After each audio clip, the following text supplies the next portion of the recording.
क्या आपको नजर नहीं आता फलस्तीन में कितनी माओं के गोद उजड़ गए? क्या आप ये नहीं देखते कि कितना फलस्तीन के अंदर खून बहाया गया, कितने बच्चों को यतीम कर दिया गया, फलस्तीन में कितने बच्चों के सरों से छत छीनी गई तो साथ साथ वालिदैन का सहारा भी छीना गया। कई बच्चों की खुशियां यूं ही उजड़ गई, कई माँ बाप अपने बच्चों से महरूम हो गए, तो कई बच्चे अपने हाथ पांव से महरूम हो गए, तो कुछ बच्चों के वालिदैन उनके सामने तड़पते बिलखते रह गए। और यूं ही माओं की छातियां बच्चों को दूध पिलाने वाली वो सूख गई हैं। जिस्मों के अंदर खून खत्म हो गया, पेट के अंदर दाना नहीं है, जिस्म के अंदर खून नहीं है, और उनके पास दस्तरखान पर कोई खाने की चीज मौजूद नहीं है।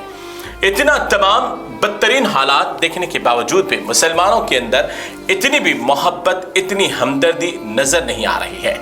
और मुसलमान सिर्फ अपने सोशल मीडिया के जरिए एक कमेंट कर देते हैं कि बाइकॉट इसराइल। क्या इसराइल का बाइकॉट इसी तरीके से किया जा सकता है? क्या इसराइल को अगर हम कमजोर करना चाहते हैं तो इसके खिलाफ खड़े होने के लिए हमें कुछ ना कुछ तो करना चाहिए।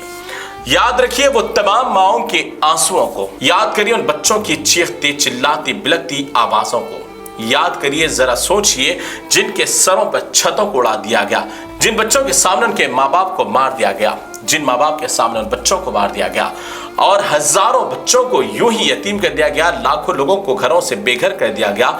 और आखिरकार अब हद तो ये हो गई है कि जहां पर पनाह लेने के लिए खैमे कायम किए गए हैं, उन खैमों को भी बमों से उड़ा दिया गया। अगर इस जालिम इसराइल के खिलाफ आप उठ खड़े होना चाहते हैं तो इन तमाम वीडियोस को देखिए, जिस तरीके से हैदराबाद के अंदर यूथ टीम यानी फलस्तीन मूवमेंट के नाम से कुछ तलबा और तालिबात अपनी एक नई जंग का आगाज किए हैं। इसराइल के खिलाफ बाइकॉट के लिए एक नई मुहिम का आगाज किया गया है। जी हाँ, इसराइल के खिलाफ बाइकॉट अगर आप करना चाहते हैं तो सिर्फ कमेंट के जरिए नहीं, बल्कि उसकी खाने पीने की, पहनने की, इस्तेमाल करने की तमाम अशिया का बाइकॉट किया जाए। फलस्तीन मूवमेंट के नाम से ये तलबा अपना कीमती वक्त निकाल कर अपने कॉलेज की तालीम मुकम्मल करने के साथ साथ मुसलमानों को इस तरफ रागिब कराना चाहते हैं कि क्या हम जो चीज़ खाते हैं इसराइल की, उस इसराइल के पैसों से, उस तमाम खरीद गए हमारे अपने पैसों से इसराइल की मदद हम कर रहे हैं। ये इतना याद दिलाना जरूरी होगा मुसलमानों के कि अगर KFC हो या टूथपेस्ट पेस्टिडेंट हो या फिर और चीज़ इसराइल की हो, अगर वो आप खरीदते हैं तो वो आपके खरीदे हुए पैसों से इसराइल मजबूत हो रहा है। अगर आप इसराइल को कमजोर करना चाहते हैं, इसराइल को मुंह तोड़ जवाब देना चाहते हैं, फलस्तीनियों के कत्ल और गारतगिरी का बदला लेना चाहते हैं, तो सिर्फ आपको इतना ही करना चाहिए कि जहां कहीं भी आपको इसराइल की अशिया नजर आ जाए और इसराइल का कोई भी प्रोडक्ट नजर आ जाए तो इसका बाइकॉट जरूर करें और दूसरों को भी रुकाएं। ये बच्चे अपने तमाम तालीमी काम काज के बाद इस फलस्तीन का एक दिल में दर्द लेकर ये तमाम लोगों को उजागर करना चाहते हैं, उनके ज़मीर को झिझोड़ना चाहते हैं। कहते हैं कि आप अगर 100 रुपये की चीज़ खरीदेंगे तो कम से कम उसमें से 10 रुपये इसराइल को उसका सपोर्ट मिल रहा है।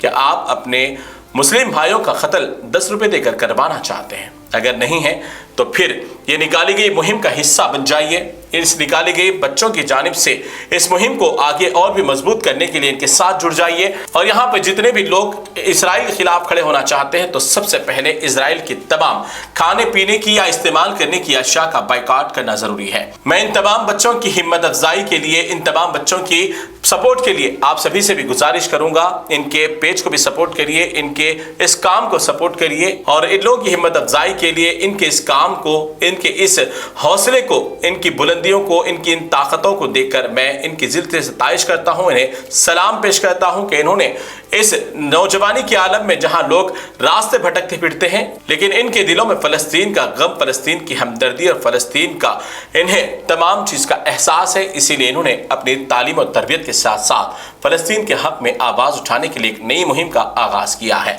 तो मैं आप सभी से गुजारिश करूंगा कि इन बच्चों का साथ दें और इनके बच्चों की आवाज़ बनकर आवाज़ को बुलंद करें और जितना हो सकता इसराइल की अशिया का बाइकॉट ज़रूर करें।